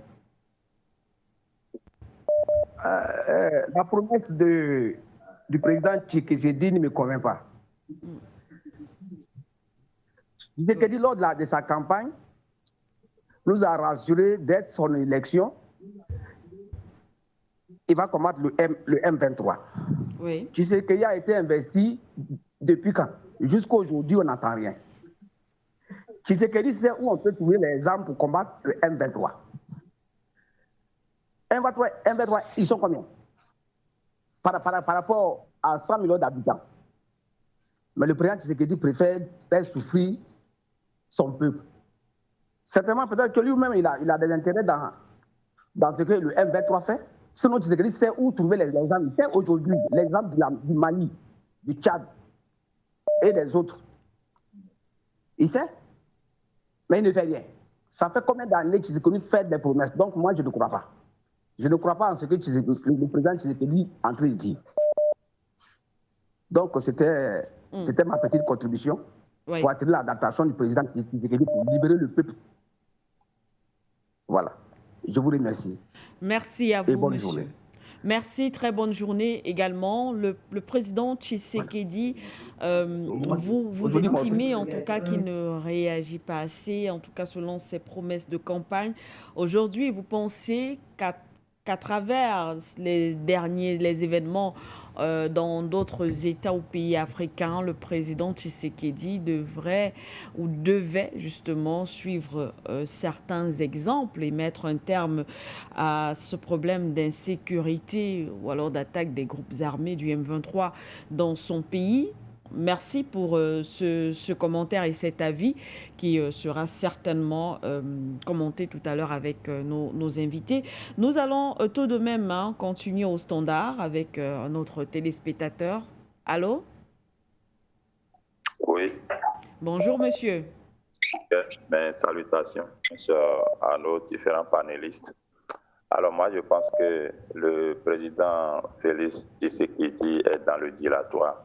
Oui. Ce qu'il a dit contraste bien avec ce qu'il fait. Moi, je ne comprends pas comment un pays de plus de 120 millions d'habitants peut se laisser attaquer, massacrer par un million d'habitants. C'est un complot entre le président Tshisekedi et le président Paul Kagame. Ils s'entendent pour que ça confie est complet.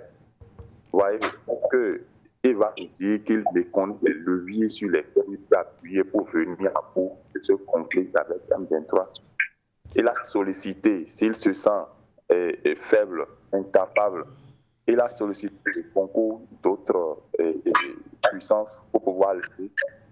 Il a sollicité les soldats chinois, ils ont refusé. Nord-Coréens, ils ont refusé. Les soldats russes, ils ont refusé de l'aider. C'est qu'il ne veut pas le faire, mais il est là à parler si ça ne cadre pas avec ce qu'il fait. C'est les actes que nous regardons. Mais le président peut quand même en résoudre deux problèmes. Quand on me dit même s'il me passe, c'est beaucoup. Ou s'il veut lutter contre ça, là, en un mois, il a fini avec ça. Et donc, lui-même, il a certainement d'intérêt. Il a quelconque intérêt à ce que la situation persiste comme ça. Il prend son intérêt et les occidentaux sont là à foutre, n'est-ce pas, leur nez dans la politique intérieure pour les détourner à leur profit. C'est ça ce qu'ils ont toujours fait. Et nos parents eux-mêmes, ils n'ont jamais fait ça. Nous agace. Regardez le Congo là, avec le Congo, c'est comme vous savez. Regardez comment les Congolais vivent. Et nous avons des gens que nous avons désignés comme représentants et qui se comportent comme ça. Vraiment, c'est désagréable. Bonne émission à vous, Madame Seka. Merci. Merci à vous, monsieur. Merci pour cette contribution. Également, merci pour cet appel. Monsieur Peter au standard. Allô? OK, merci, Cosenta. Bonjour, Madame Siké. Bonjour à vos invités, Monsieur Atagana, et puis votre invité sur le Skype. Je m'intéresse aux deux thématiques. Oui. Je vais commencer par la première, sans être trop long. Je dis que c'est une très, très bonne chose que la France ait signé le contrat avec la Mongolie pour l'uranium. Au moins, elle va apprendre à cuisiner, aller au marché, connaître le coût des marchandises sur les étalages, et puis s'offrir debout à la cuisine, goûter pour savoir si c'est salé ou c'est sucré pour sa famille, je veux dire pour le peuple français. Au moins, elle va apprendre tout ça, contrairement à ce qu'elle faisait depuis 60 ans, où elle avait de l'uranium gratuitement, grâce à sa monnaie fantoche qu'elle a elle-même fabriquée et inventée de toutes pièces. C'est une très bonne chose, encore je répète. pour la simple raison qu'elle va suer maintenant pour avoir son énergie, pour alimenter ses centrales nucléaires. C'est fini le temps de vaches grasses, les 60 glorieuses, je peux dire ça comme ça, qu'elle avait en Afrique. Désormais, ce n'est pas seulement que l'uranium, mais je vois certains pays qui vont durcir le ton sur d'autres ressources énergétiques comme le pétrole. Là où Total avait la même mise en termes d'exploitation, j'ai appris que certains pays producteurs du Golfe de Guinée vont eux-mêmes trouver des solutions d'investissement pour les recherches que de les laisser faire par des multinationales qui prennent la plus grosse part du gâteau quand il y a extraction de pétrole. Et ça, je vous assure que ça va faire l'objet de guerre. Et je dis bien le mot guerre. Parce que le Cameroun est cité, le Gabon cité, le Congo surtout, Brazzaville est cité. Je ne parle pas des autres pays qui sont encore à la cause de la France, comme la Côte d'Ivoire, etc. Donc, nous allons entrer dans une deuxième bataille. Il y a eu la bataille de l'uranium, il y aura la bataille du pétrole, parce que ces présidents africains, même s'ils ne sont plus là, qu'il y a des panafricanistes, eh bien, ils vont faire face à un gros dilemme lorsqu'ils vont découvrir tous les contrats pétroliers que Total faisait avec les dirigeants france-africains. Et ça doit être connu et su de tout le peuple. Et je vous assure que ça va faire boum. Et là, ce serait le basculement de la France à partir du moment où c'est avec l'argent de Total qu'elle faisait tous ces sales coups là en Afrique, ces coups d'État qu'elle a concoctés. Et elle va se retrouver dans la position que M. Poutine avait dit il y a de cela 20 ans.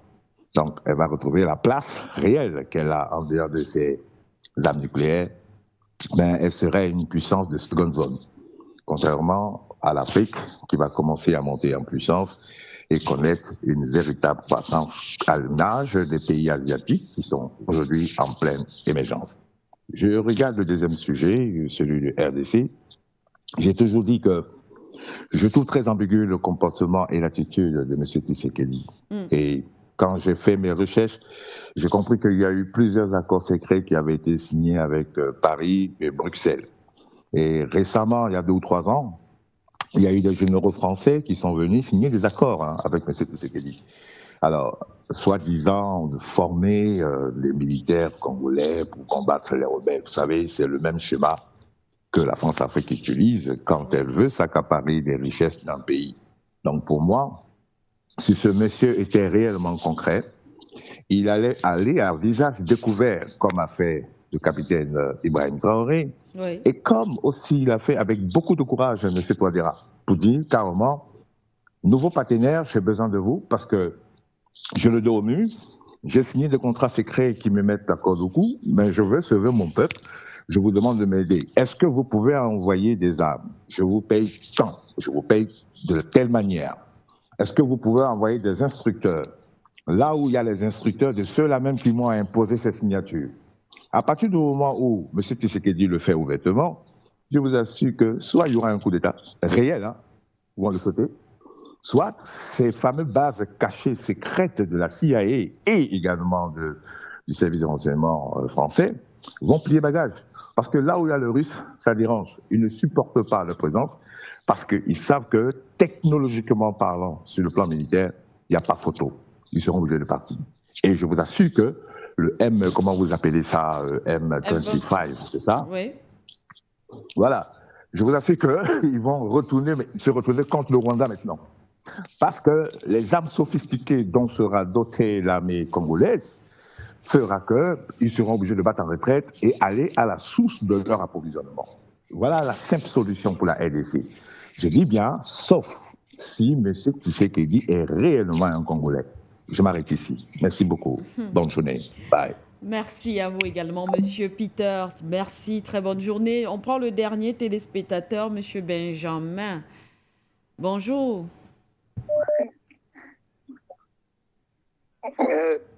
Bonjour Manuela. Bonjour. Bienvenue. Je crois que le président de la RDC là, je dis que le président de la RDC actuellement, vraiment il est tombé dans son propre piège parce que en réalité il devait d'abord vérifier tous les contrats qui étaient passés avant de chercher à signer un autre contrat. Comme M. Pitt disait là, les gens entrent donc au pouvoir pour dire qu'ils sont présidents là, juste pour faire plaisir à eux-mêmes ou bien vraiment à leur État. Hein? Ça, c'est une situation qui dérange tous les Africains. Quand on voit comment on est en train de tuer les gens se débattent, tout ça, on se demande où est le président. Alors que le président, c'est un monsieur corrompu qui voulait juste c'est ici là. Et actuellement, il faut donc que c'est l'armée qui doit intervenir pour revoir tout ce qui se passe. Parce qu'à l'époque de Mobutu allait au combat là-bas en direct, même avec Kabila. Kabila allait au combat, il savait ce qui se passe. Mais on prend un civil qui est là, gonflé comme un ballon, qui ne peut pas, actuellement, il n'a même rien à dire. Quand on fait même des rassemblements, lui, il ne sait pas comment il va se défendre devant tout ce qui se passe là. Donc il faut même un autre président là pour revoir les choses à zéro. Parce que lui, il connaît déjà, il ne parvient pas à intervenir pour délivrer son peuple de tous les dangers que cela amène à toute la nation de l'Afrique noire qui est concernée maintenant. Bon, c'est ça que je voulais mon idée là. Comme si c'est moi que le président là quitte, qui lui-même il démissionne, il trouve que ça l'a déjà dépassé. Au lieu de rester là, il faut qu'il démissionne, il part, il donne la place à une autre personne qui peut défendre le pays. Merci à vous, monsieur. Merci, monsieur Benjamin, d'avoir appelé, d'avoir donné votre point de vue sur la question. On revient sur le plateau avec nos invités. La réaction, hein, voilà, on va d'abord réagir à la suite de nos téléspectateurs. Monsieur Atangana, pour la plupart, le discours du président Tshisekedi, quoique, voilà, on a quand même vu un président qui semble déterminé, mais lorsqu'on écoute effectivement les téléspectateurs, c'est un discours qui ne passe pas, c'est un discours trompeur pour certains. On a suivi M. Benjamin tout à l'heure, M. Tshisekedi est simplement tombé dans son propre piège, aller dans le même sens que M. Peter. Effectivement, M. Tshisekedi serait, du moins jouerait à un jeu double, si on peut le dire ainsi. Alors, finalement, il est difficile, monsieur Atangana, de proposer ou de comprendre effectivement la situation avec un président à la tête de la RDC qui semble pour le moment ne pas convaincre. Et d'ailleurs, la situation, comme l'ont dit certains téléspectateurs, cette situation avec le M23 pourrait jouer en tout cas en la faveur selon les intérêts du président Tshisekedi. Bah oui, en réalité, c'est que intuitivement, beaucoup de gens se rendent bien compte qu'il n'y a pas de cohérence. Oui. D'abord, quand il dit les acteurs extérieurs n'imposeront pas le dialogue à la République démocratique du Congo. Oui. Avec quels moyens? Avec quels moyens lui va faire respecter? Est-ce qu'il se rend compte que dans la communauté internationale, on parle parce qu'on est fort? Quand tu dis, moi, vous n'allez pas m'imposer, c'est que vous avez les moyens de résister. Mais il n'a aucun moyen de résister.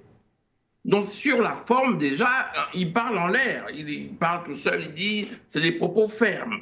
Un peu comme un téléspectateur l'a rappelé, il a dit, votez pour moi, je rassemble le Parlement et je déclare la guerre au Rwanda.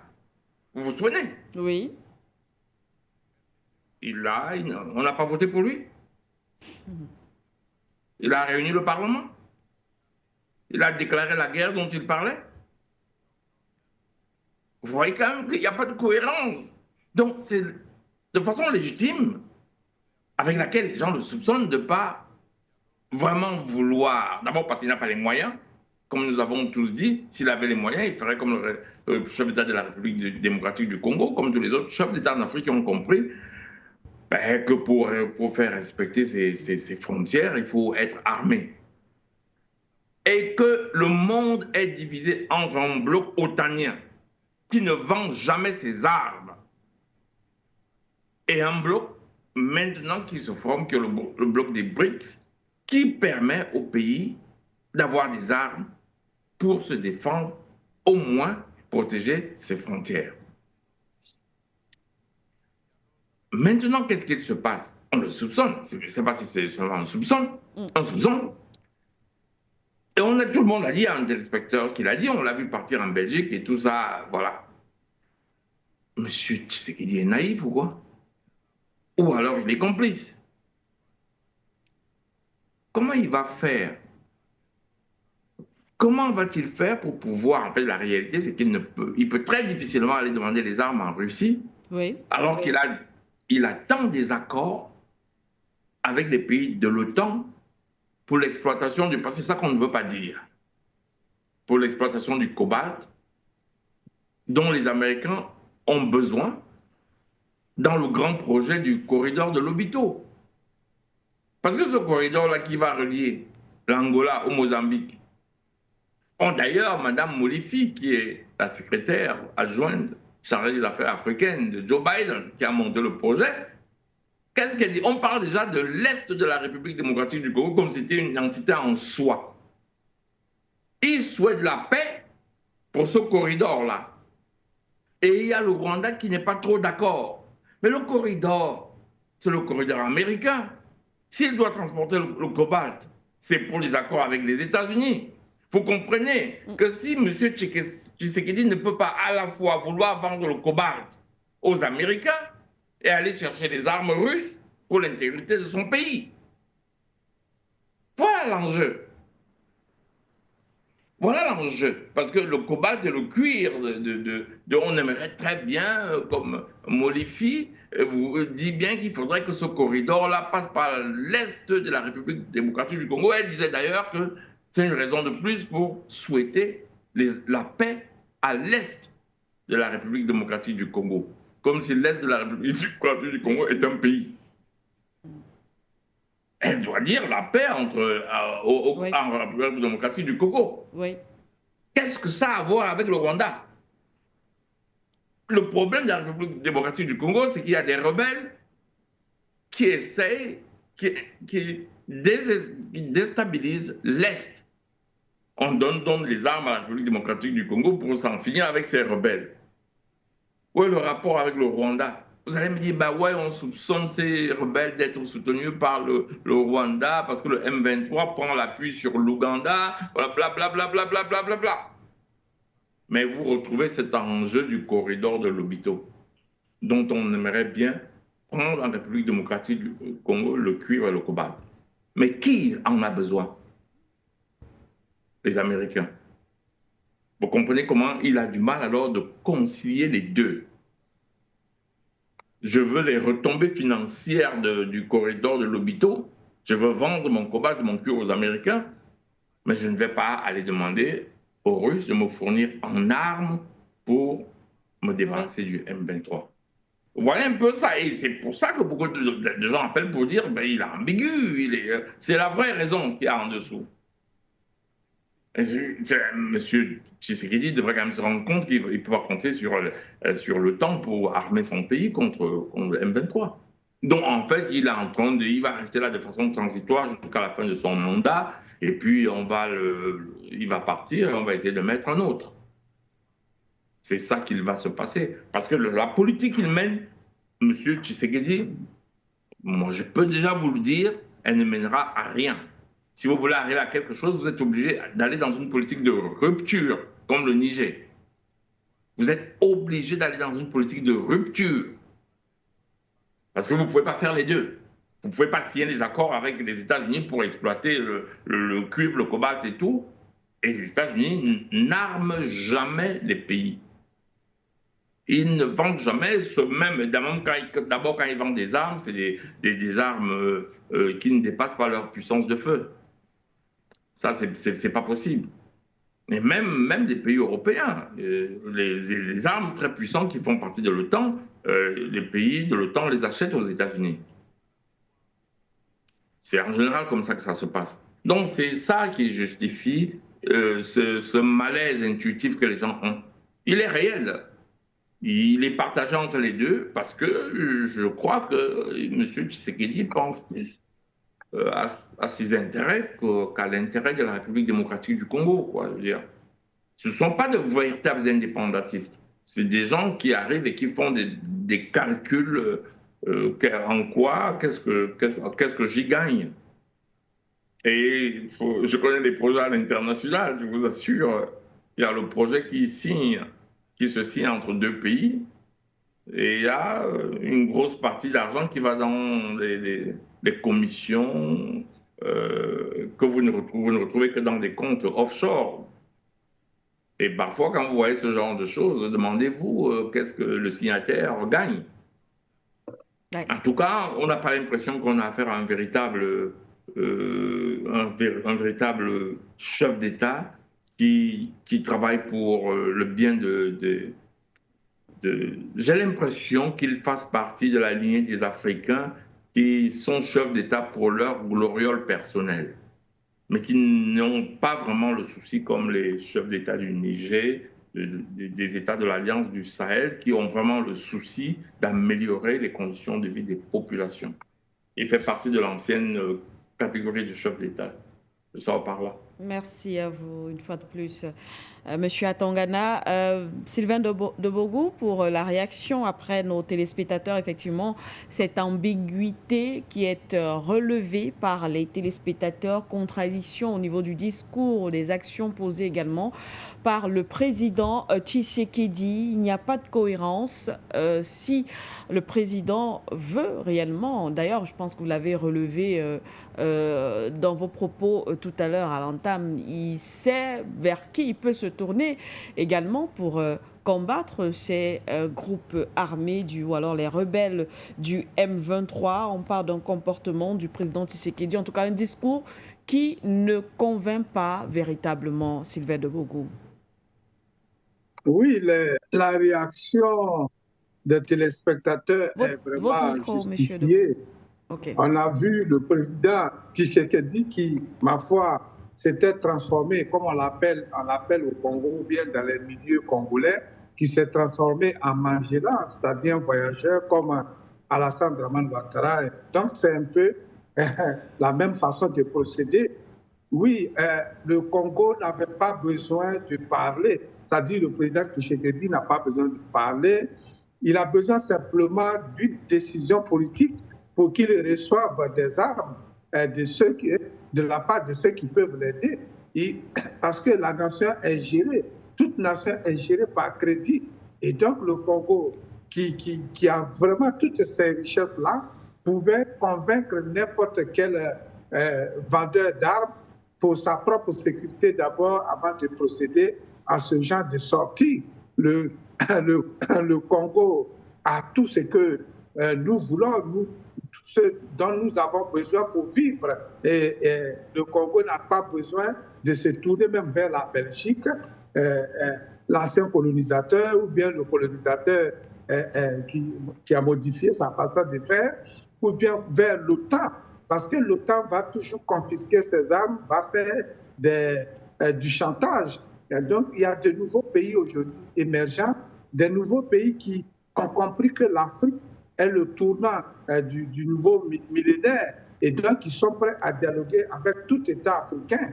Je ne pense pas que tous les pays de l'AES réunis dépassent en richesse le Congo, mais voyez-vous, en peu de temps aujourd'hui, ces pays-là sont devenus la référence internationale, la référence sur le continent africain. Et donc le Congo pouvait réellement se détourner de l'OTAN et poser des actes réels qui, ma foi, va protéger, par exemple, la zone du Kivu, où les crimes sont vraiment odieux, où les gens sont jetés dans des puits, où on fait la chasse aux garçons, c'est-à-dire à tous les garçons. Donc, il faut carrément détruire le mal dans cette zone-là, ce qui veut dire qu'il faut détruire la résistance quelque part. C'est de cela qu'il s'agit. Donc, la réaction de tous ceux qui ont appelé est vraiment justifiée. On demande aujourd'hui au président Tshisekedi, qui connaît bien le modus operandi de Paul Kagame, qui est dans une posture de guerrier, de conquérant, de colonisateur dans cette zone. Il connaît la posture de ce dernier qui ne respecte personne, parce que pour lui, il a derrière lui l'OTAN et l'Occident. Il a tout cela derrière lui. Mais il faut décider un jour. Et je me répète, le Burkina n'est pas plus grand que le Congo. Et donc, si Tshisekedi veut réellement nous convaincre, nous, Africains, veut convaincre les Congolais, veut les mettre en sécurité pour qu'ils regardent dans la même direction, je pense qu'il a les moyens. la population ne pourra pas le laisser tomber s'il pose des actes de protection.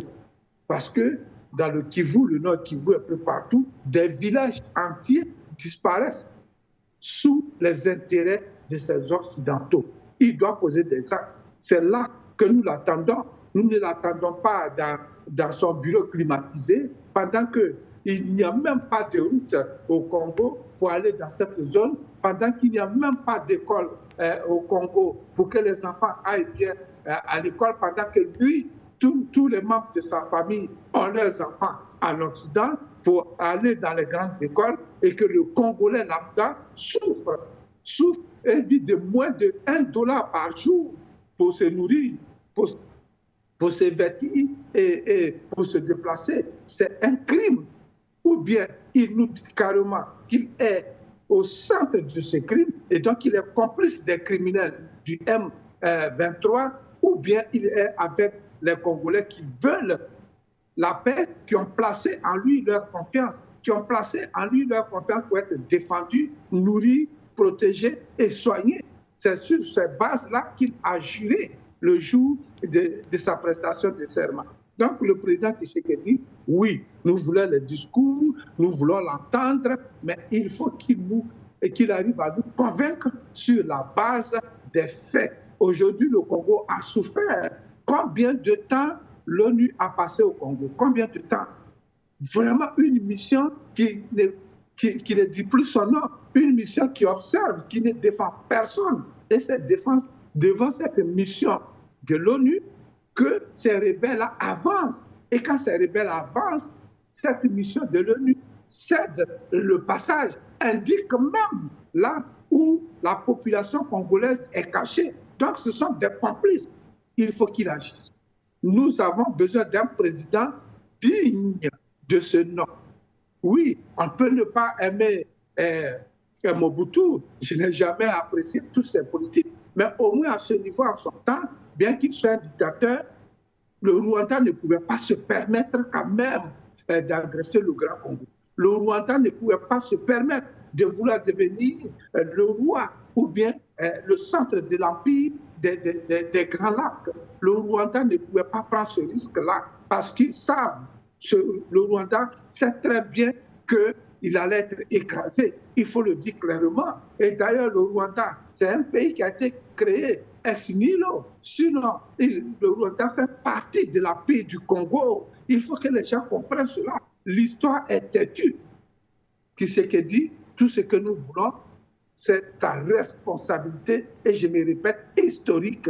Si tu veux rentrer dans l'histoire de toute l'Afrique et libérer l'Afrique à travers le Congo qui est un centre, je dis, très, très stratégique du monde entier, il faut poser des actes de libération de cette nation. Merci, Monsieur de Bourgou. On a encore quelques minutes, très rapidement, justement, puisqu'on parle du Rwanda, on interroge la responsabilité du Rwanda dans cette situation à l'est de la RDC et surtout, tout à l'heure, on a parlé effectivement des minerais, des ressources, on parle du coltan, la mine de coltan de Rubaya au cœur du financement du M23, selon certaines sources. Eh bien, les terroristes du M23 auraient donc pris le contrôle de l'une des concessions de coltan les plus productives au monde, et ce depuis 2024 dans l'est de la République démocratique du Congo. Depuis, nous dit-on, 120 tonnes en seraient extraites chaque mois avant d'être exportées justement vers le Rwanda, selon un dernier rapport des Nations Unies. Lorsqu'on voit ces accusations contre le Rwanda et de l'autre côté, on met en parallèle le discours ambigu, on va le dire comme ça, du président Tshisekedi. On se demande, on ne veut pas aller peut-être plus loin pour parler de complicité entre ces deux États finalement, puisque l'un pourrait savoir exactement comment mettre fin à la guerre, mais ne semble pas vouloir le faire, et l'autre est accusé de financer justement les groupes, du moins, qui déstabilisent la région. On se demande exactement qu'est-ce qui se passe, peut-on parler de complicité, mais surtout le rôle réel du Rwanda, même s'il faut le souligner, le Rwanda jusqu'à présent nie justement soutenir les rebelles du M23. Ce sera en 2-3 minutes par intervention pour sortir sur cette autre petite interrogation. Monsieur Atangana. Oui, le Rwanda va forcément nier, forcément, mais il y a un intérêt à ce que les mines passent par le Rwanda. C'est un intérêt financier pour le Rwanda, même si ce n'est pas un intérêt avoué. Donc le Rwanda va nier parce que ce n'est pas officiel. Tout à fait. On va dire non. En même temps,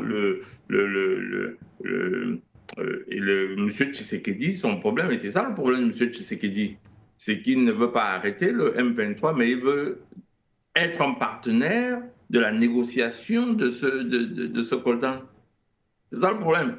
C'est pour ça que sa posture n'est pas une posture à rechercher une solution. Il veut juste dire, ben, le partenaire, c'est maintenant moi, ce n'est plus le Rwanda. Or, le problème, c'est qu'il y a le M23, là, lui, qui est une entité déstabilisatrice, qui va permettre que ça passe par le Rwanda. Parce que si vous enlevez le M23, à ce moment, le partenaire immédiat devient le Congo. Oui. Et voilà, donc, M. Tshisekedi. C'est avec lui que vous négociez. D'ailleurs, quand vous regardez les dernières sorties de M. Tshisekedi, qu'est-ce qu'il dit? Il a dénoncé des sociétés, dont je tais le nom, d'exploiter les matières premières malgré la qualité des smartphones qu'elle vend, pour que les gens le sachent. Alors, le problème, c'est que dans la nuit, ce n'est pas l'exploitation, mais c'est que ça passe par lui. Or, la configuration est telle que pour que ça passe par lui, il faut que le M23 n'existe pas et que le Rwanda ne laisse pas le passage. Or, le Rwanda n'a pas une fonction officielle d'exploitation. Ce n'est pas officiel. Il y a un M23 qui lui gagne de l'argent, ils prennent les mines en otage et ça n'existe pas. Là, ça existe dans beaucoup de pays d'Afrique où des terroristes ou des rebelles arrivent. On a vu ça en Libye, où des sociétés d'exploitation de pétrole avaient leur propre garde rapprochée, mais qu'on n'appelait pas terroristes. Mais c'est la même chose pour le M23. C'est quand une société sur place a sa propre protection. Et les cadres du M23 vivent de ça. C'est une activité parallèle. Et ils ont la facilité, et M. Tshisekedi va dire « Ah non, le Rwanda est complice ». Non, le Rwanda n'est pas complice. Parce que c'est un passage. Sauf que M. Tshisekedi demande au Rwanda de collaborer pour l'arrêt du transit. Là, c'est une collaboration entre États. Pour que deux États collaborent, il faut qu'ils aient des accords de coopération et dans ces accords de coopération, il y a toujours des intérêts communs. Quel est l'intérêt que le Rwanda a de collaborer pour arrêter le transit du coltan? Aucun. Est-ce que le Rwanda a des accords avec la République démocratique du Congo? Non. Matériellement, quand on va sur une table de négociation à ce niveau-là, on sait ce qu'on donne. Monsieur Tshisekedi, en fait, il réagit comme un politicien basique. Vous savez, quand dans une campagne électorale, quelqu'un qui n'a jamais rien fait dans sa vie se présente. Et comme je dis souvent, il n'a même pas encore fait les fondations de la cuisine de sa mère. Il ne connaît pas les difficultés qu'il y a dans lancer un projet. Essayez de construire les fondations de la cuisine de votre mère. Allez chercher les entrepreneurs. Vous allez comprendre la difficulté à ce niveau même déjà de réaliser un projet. Vous êtes tributaire du maçon qui vient, qui peut vous dire qu'il est malade ou que sa maman est malade après avoir pris votre argent. Ouais. Il peut vous dire tout ce qu'il veut. Il vous dit, vous ne me donnez pas l'argent, je commence pas. Vous donnez même l'avance, il disparaît, il revient quand il veut. Ça, c'est pour l'aspect amusant. Donc, globalement, parce que nous sommes en fin d'émission, il y a que le Rwanda n'a aucune raison de déployer une armée pour empêcher ça. Et il n'y a pas d'institution officielle pour ça. Le Rwanda va nous dire, moi, je n'ai rien à voir avec ça.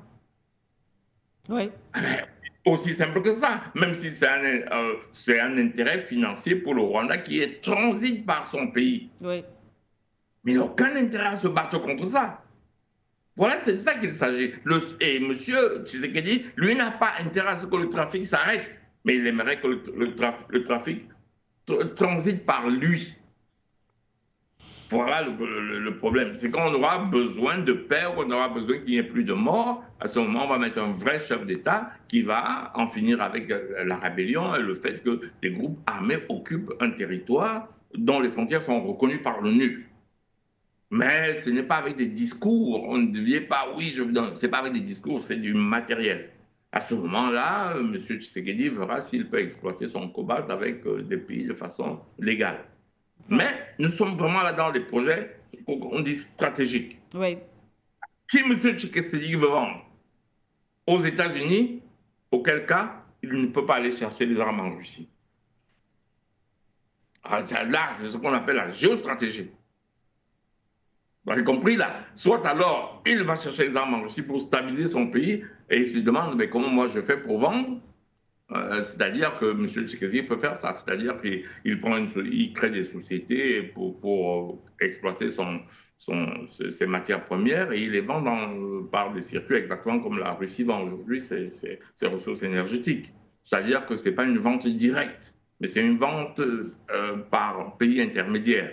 Oui. La République démocratique du Congo peut le faire, mais là, ça demande beaucoup d'astuces, beaucoup de sens géopolitique, beaucoup de sens commercial. Et M. Tshisekedi n'a pas envie de perdre son temps à ça.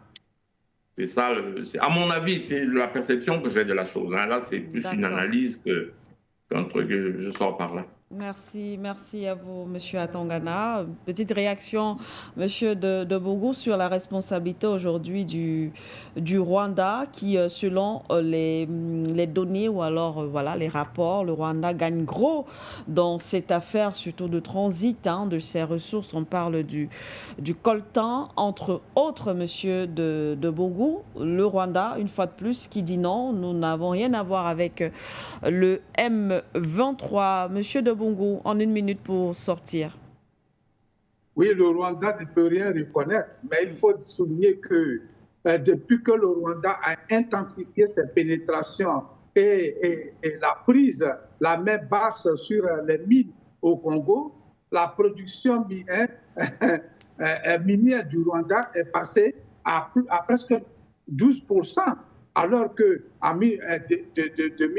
de 2012 à 2024, c'est passé à presque 12%. Alors que bien avant cela, en 2020 déjà, c'était le négatif. Le Rwanda ne pouvait pas exploiter ce genre de minerais. Alors, M.